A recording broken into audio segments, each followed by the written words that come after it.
bad as Mark is with names. That's why I have it all written down in the cheat sheet, so I apologize. Alright, so this is a song I went from the radio.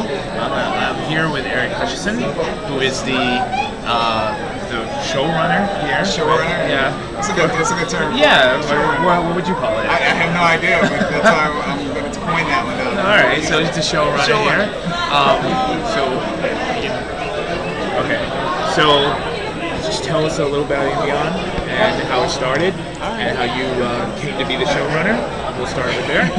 I'm originally from New Orleans, and came up here after Katrina and all that kind of stuff. So I used to work at the university and did IT training and was a computer engineer and did all this wonderful. Which is all comic. Yeah, which is all comic related. Right. And as much as that paid the bills, it wasn't where my heart was at.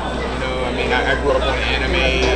Some of the first really awesome movies that came over, all the Miyazaki stuff, and Ghost in the Shell, and Vampire Hunter D, and Ninja Scroll, and all this really cool stuff. But that was big inspirations to me. So, for the most part, I always wanted to be in that world and to do that kind of thing. So I used to draw in high school, and so I contacted some friends up, and it was like, hey, we're gonna try and do this. You know what I mean? We were all scattered all over the place, so we wanted to make a virtual studio where nobody had to, come to an office or anything like that. You could all do it in PJs. You know what I mean?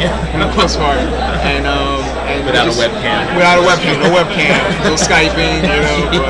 But it was pretty cool. And so from there, in 2011, we incorporated, and I got an opportunity to do a webcomic website.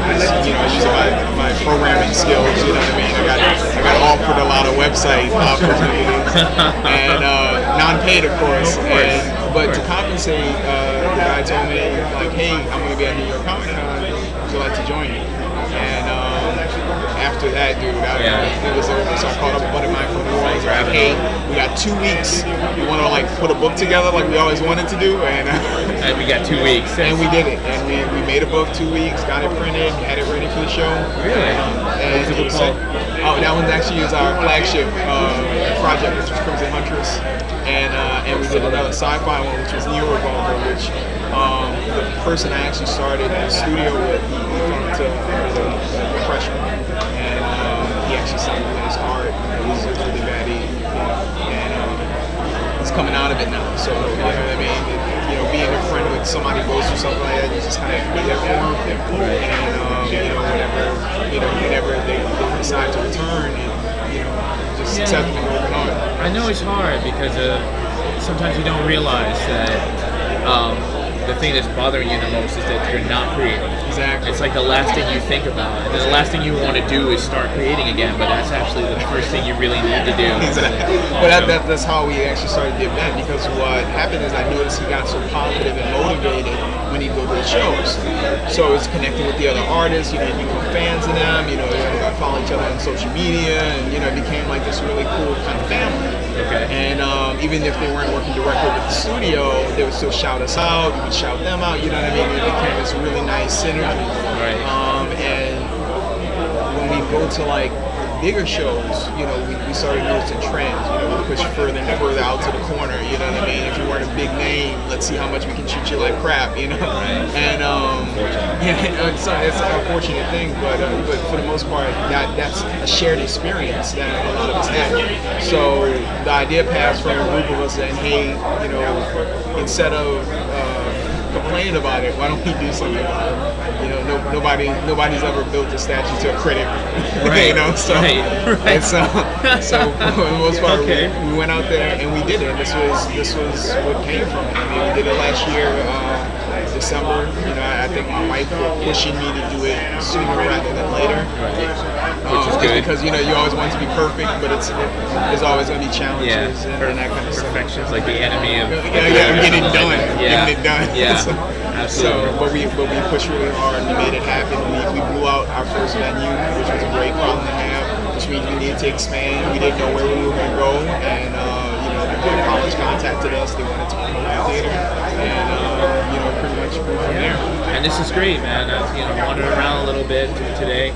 I know you changed this venue at the last minute, right? That's what you're saying. No. Well, we didn't change this one, but we changed it after the last show. So this is the second time you've been here. This is the second show, period. And first time we've been here. First time. Well, that's what I'm saying. So okay. From your previous venue, and then you changed it. So this is the new location. Yeah. Right, and it's beautiful. And you're saying it's working out for you. Yeah. No, this is what we're definitely be able to grow here. We have probably. Let's see, maybe we got a great space with the panels and that kind of thing. So, I love that. You know what I mean? So being able to have a simple area where everybody's, if you notice, everybody's kind of on the same level. You know what I mean? We don't have anybody hidden or tucked away, and so everybody can be seen. That's really what's important. All right, man. Awesome. So, tell us what your plan is for the future for Inbeon and yourself. Yeah, the funny thing is the showrunner component of this is a small sector of the overall studio. So we are in independent publishing. We're helping people get on Comixology and Amazon and all that kind of stuff. Okay. We also do artist representation. You know what I mean? So a lot of artists can't make it to all the different shows that we go to. We do Chicago, we do Boston, we do Baltimore, New York, and around all the shows it's a little too inside of the range. It's kind of hectic.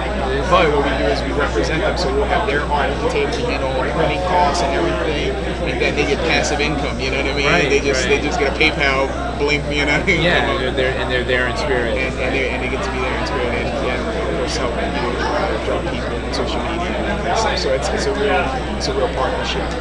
We have Inbeon Design, which does graphic and web design for companies and individuals, especially entrepreneurs that are trying to start a business. Right. So we help a lot of startups, get out there and look professional. A lot of people compliment Inbeon on its professionalism and its look. Yeah.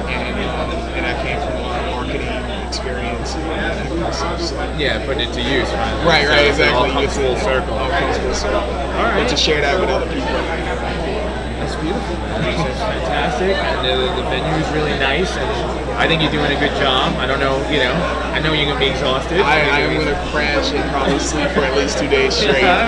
But if I do wake up, we will do another one. So, if you do, right? If I wake up, no, you'll be alright. Tell people how to find you. Social media and social. Everything is at Inbeon. So INBEON. So it's really easy. 3 little words, right? Okay. Facebook, Facebook, Twitter, all that stuff. Inbeon.com.